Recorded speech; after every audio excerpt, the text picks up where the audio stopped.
मेरा नाम चित्रकांत साहू है। मैं एसोसिएट प्रोफेसर एनआईटी रायपुर में कार्यरत हूँ।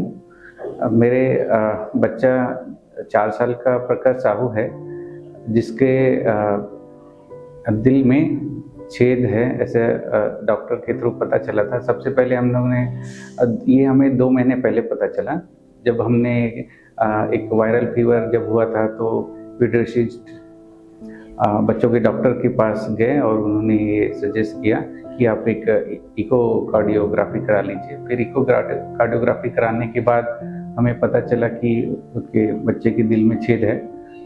तो फिर हमें कुछ दिन तो सूझा नहीं, तो हमने किसी से कांटेक्ट नहीं किया, बट अपने रिलेटिव्स वगैरह से बात की। फिर उसके बाद जो इकोकार्डियो किए थे, उन्होंने डॉक्टर से सजेशन लिया क्या करना चाहिए। तो उन्होंने फिर बताया कि 2 मेथड होते हैं सर्जरी के। ओपन हार्ट सर्जरी होता है और एक MICS टेक्निक के थ्रू सर्जरी होता है।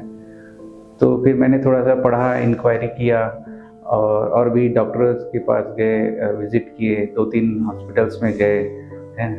बट फिर मैं सर्च किया कि कौन से हॉस्पिटल्स में पीडियाट्रिक्स सर्जन है, बेसिकली कार्डियक सर्जन है। तो हमें पता चला कि डॉक्टर प्रतीक पांडे के बारे में पता चला, जो कि वेंकटेश हॉस्पिटल में हैं। और फिर उनसे आके मैं 1 महीने पहले मिला, तो उन्होंने अच्छे से एक्सप्लेन किया क्या बीमारी है बच्चे की और क्या उसका पॉसिबल सॉल्यूशन हो सकता है।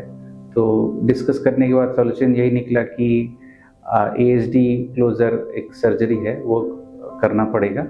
और वो उन्होंने ही सजेस्ट किया कि MICS टेक्निक से यहाँ पर करते हैं, ओपन हार्ट नहीं करते हैं। तो मुझे बहुत इस बात से संतुष्टि मिली कि MICS के थ्रू मेरे बच्चे का ASD को क्लोजर जो है हो सकता है।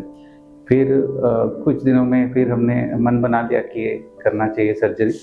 फिर 1 वीक पहले और आके मिले सर से और उनसे फिर टाइम वगैरह लिया और फिर वेंकटेश हॉस्पिटल में एडमिट हो गए। एडमिट होने के जस्ट दूसरे दिन ही सर ने सर्जरी किया और यहाँ पे बहुत अच्छे से सर्जरी हो गई। जब 2-3 घंटे के बाद ऑपरेशन थिएटर के बाद निकले, उन्होंने अच्छे से एक्सप्लेन किया कि आपका जो सर्जरी है अच्छे से हो चुका है और कोई कॉम्प्लिकेशन नहीं है। तो हमें बहुत राहत मिली। आज सर्जरी के 48 घंटे हो चुके हैं और हमारा बच्चा 48 घंटे के बाद से ही चलने फिरने लगा है और सबसे अच्छे से बातें करने लगा है और कोई अभी तक कुछ कॉम्प्लिकेशन नहीं लग रही है। बहुत ही सेफ हमें लग रहा है और कल हमारा डिस्चार्ज होने वाला है। तो मैं इसके लिए वेंकटेश हॉस्पिटल की पूरी टीम को बहुत अच्छे से धन्यवाद देना चाहता हूँ, जिन्होंने हमें सुविधाएं प्रोवाइड की सर्जरी के अलावा भी। और यहाँ पर जो अदर फैसिलिटीज़ हैं, जो प्राइवेट रूम में हम रुके थे, नर्सेस और उनका सहयोग जो रहा, जितने भी स्टाफ को बहुत अच्छा रहा। Specially thank you Prateek Pandey sir once again, क्योंकि उन्होंने ही अच्छे से एक्सप्लेन करने के बाद ही हम इस सर्जरी के लिए राजी हुए थे और आज मुझे वो सफल होता हुआ दिख रहा है। Thank you very much.